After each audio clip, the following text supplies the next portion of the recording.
Werner acabou de apresentar. Para mim é uma alegria estar de volta aqui à UERJ. Eu sou engenheiro de produção, formado aqui pela instituição, e já percorri durante o mestrado e doutorado outras universidades aqui pelo Rio de Janeiro, e agora sou professor da COP, no programa de engenharia de produção também. Venho trabalhando aí há mais de 10 anos com a temática de desastres, e desde que assumi o cargo de professor no programa de engenharia de produção da COP, venho trabalhando diretamente com projetos, ensino e pesquisa na temática, e tenho duas atuações específicas de destaque assim, nesse primeiro momento de apresentação.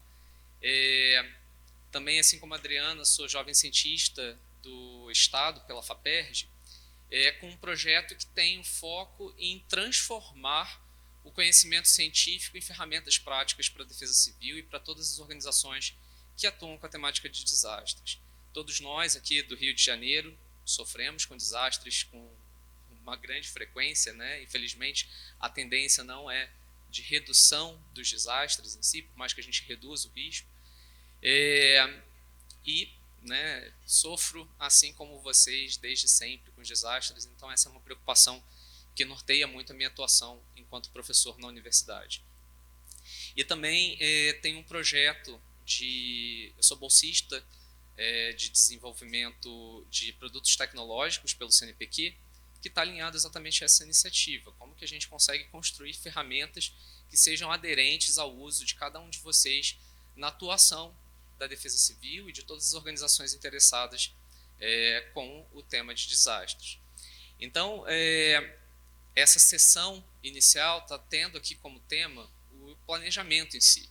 Todos falaram sobre planejamentos, planos, e esses planos são muito bonitos, né? Eles ficam prontos, são apresentáveis, mas a gente precisa ir para além dos planos e pensar na execução, na avaliação da efetividade dessas ações que são previstas e repensar o plano numa nova rodada. O desastre em si, todos nós aqui temos conhecimento de perspectiva do ciclo de vida do desastre, né? A gente sofre um desastre, a gente vai responder, vai se recuperar, vai ter que mitigar riscos, se preparar, e um novo desastre vai acontecer. Então, eu vou falar agora, de fato, aqui da minha fala específica sobre planos de contingência, pegando uma abordagem do PDCA, que também é uma abordagem de gestão que acredito que muitos já tenham ouvido falar do plano, ação, avaliação e melhoria, né? E fechando o ciclo, quando você tem um novo plano, o Plano Nacional que está sendo desenvolvido, coordenado pela PUC, junto com outras instituições, está sendo desenvolvido agora, mas ele vai ser atualizado em algum momento, assim como os planos municipais, os planos de contingência, planos de ocupação territorial. Então, o primeiro passo do PDCA é o de planejamento. E a gente já começa nesse primeiro ponto tendo um desafio que foi falado aqui pelos professores antes de mim, sobre a existência de vários planos. E não são apenas os planos de defesa civil. Tem planos de outras agências que se relacionam. Um plano, por exemplo, de assistência social vai ter uma relação direta com defesa civil também. Então, como que a gente dá conta de tantos planos que vão vir de uma abordagem mais top-down, de cima para baixo? Esse plano nacional que está sendo desenvolvido no momento, ele vem diretamente do Ministério da Integração e Desenvolvimento Regional. Mas existem outros planos. E além desses planos, a gente também pode levar em consideração vários dos referenciais internacionais. Existem várias organizações, para além do Estado do Rio de Janeiro, que também trabalham com desastres. Então, nós temos a Cruz Vermelha e a própria ONU com 2 manuais, especificamente para plano de contingência, com orientações e guidelines que podem e devem ser considerados pelos municípios, pelas organizações que vão desenvolver planos de contingência. E aí, pegando esse primeiro aspecto, né, o que é um plano de contingência e como que ele se articula um pouco com esses outros planos? Já foi falado aqui em relação a alguns cenários, né, é um primeiro passo da construção de um plano de contingência, inclusive, mas existe uma distinção entre um plano de emergência e um plano de contingência. Então, o plano de emergência, ele lida diretamente com tipos de desastres específicos, enquanto um plano de contingência, ele lida com uma abordagem mais ampla desses diferentes desastres, desses diferentes cenários. Então, se eu tenho um plano de emergência para atuação em onda de calor, como algumas semanas atrás tivemos aqui no estado, no Brasil como um todo, temos planos de emergência para deslizamentos, para enchentes. Agora, o plano de contingência ele é mais amplo. Ele é um plano de contingência do município, né? Então, ele vai levar em consideração todos esses diferentes cenários, assim como o plano nacional também leva em conta esses diferentes cenários. Além dos referenciais internacionais e desses outros referenciais nacionais também, né? O plano nacional acaba sendo um importante elemento. É importante também considerar que esses planos eles não são únicos da Defesa Civil ou de uma perspectiva pública de enfrentamento do desastre.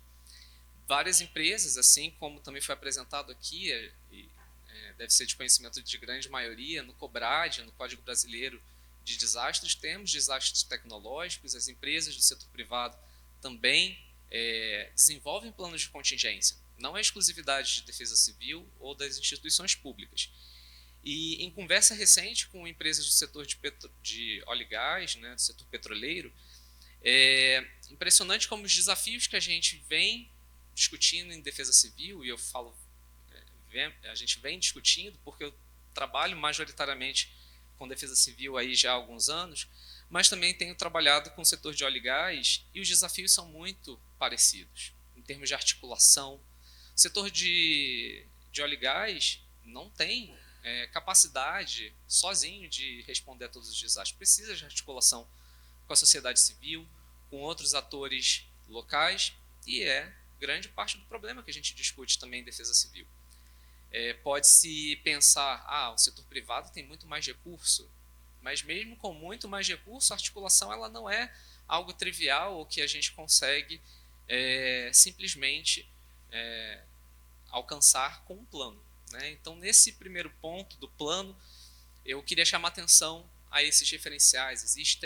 Existe um outro referencial também do Incident Command System, que também é de grande conhecimento de grande parte dos profissionais que trabalham em defesa civil, surgiu nos Estados Unidos no combate a incêndios florestais na Califórnia na década de 60, e ele vem sendo utilizado cada vez mais mundialmente, e esse é o referencial, por exemplo, que o setor privado considera. Dentro do setor de óleo e gás, principalmente, é esse o referencial, e ele traz aí uma capacidade de utilização de linguagem padronizada, de uma articulação mais estruturada e padronizada, para que diferentes órgãos, assim como aqui, né, mas no setor privado, eles consigam se articular e ter uma resposta melhor. Passado dessa parte de plano, né, que foi esse primeiro ponto, existem muitos planos, mas a gente precisa executar, né? Então a gente vai para o segundo passo do PDCA, e na execução a gente tem várias dificuldades, exatamente porque Defesa Civil ou o próprio setor privado, eles não são únicos, eles não atuam de forma independente e dão conta de tudo. Ninguém é super-herói no final das contas. A articulação com os diferentes atores da sociedade é muito importante. E na parte de execução, um dos elementos do plano de contingência são os simulados. E de uma perspectiva de defesa civil, a gente vê majoritariamente a discussão dos simulados, presenciais. São simulados que são agendados com alguma periodicidade, anualmente, em várias comunidades, em várias áreas de risco, só que é de conhecimento de todos vocês a dificuldade que é conseguir o engajamento da população e a participação nesses simulados. No setor privado, trazendo um pouco do paralelo, muitas empresas conseguem desenvolver também seus simulados de forma virtual. E a gente teve aí a pandemia, que impediu muito do contato físico e presencial, então muito de pesquisa em relação a simulados virtuais se desenvolveu de forma significativa nos últimos anos. E é claro, ele não substitui nenhum simulado presencial, está fora de cogitação, não faz parte da minha argumentação. Mas entre um cenário em que a gente tem nenhuma participação ou uma população que não tem conhecimento né, não participa de nenhum dos simulados presenciais, um simulado virtual ele pode trazer um mínimo de melhoria ou de um passo adiante em relação ao cenário que a gente vive hoje, dessa dificuldade de participação. E os simulados virtuais eles podem ser realizados a qualquer horário, em qualquer localidade. Então, esse é um tipo de reflexão e de atuação que eu, por exemplo, dentro da COP, venho desenvolvendo atualmente, com pesquisas que promovam esses simulados virtuais, porque eu acredito que tem aí um papel de melhoria em relação ao cenário atual.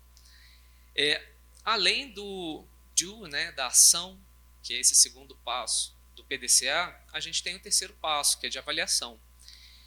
E como que a gente avalia se esses planos que estão sendo constituídos, eles de fato estão sendo úteis? E a gente tem uma dificuldade muito grande de trabalhar com avaliação num contexto de desastres. A gente avalia o quê? O número de pessoas que não foram mortas, o número de pessoas que não foram afetadas.